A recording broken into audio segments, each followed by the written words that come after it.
And so you might say, well, how do you fortify yourself against that pathway of resentment? And part of classic religious practice is aimed to do that precisely. What's the antithesis of envy? Gratitude. That's something you can practice, right? And I mean, literally practice. Well, the gratitude element would be something like, well, yeah, you don't know anything and you're at the bottom, but you're not 80. Mm-hmm. You know, one of the best predictors of wealth in the United States is age. So then you might say, well, who's got it better? The old rich guy or the young poor guy? And I would say most old rich guys would trade their wealth for youth. So it's not exactly clear at all at any stage who's got the upper hand, who's got the advantage. And, you know, you could say, well, I've got all these burdens in front of me because I'm young and oh my God. Or you could say, every dragon has its treasure. And that's actually a pattern of perception. You know, I'm not saying that people don't have their challenges. They certainly do. But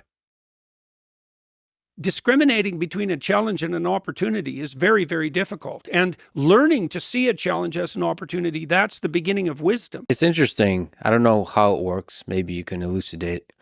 But when you have envy towards somebody, if you just celebrate them, so gratitude, yeah, but actually, as opposed to sort of ignoring and being grateful for the things you have, like literally celebrate that person, it transforms, it lights the way. I don't know why that is exactly. The only reason you're envious is because you see someone who has something that you want.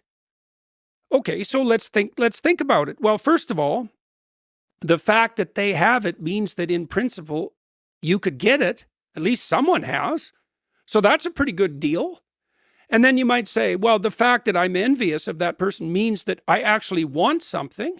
And then you might think, well, what am I envious of? I'm envious of their attractiveness to women. It's like, okay, well, now you know something about yourself.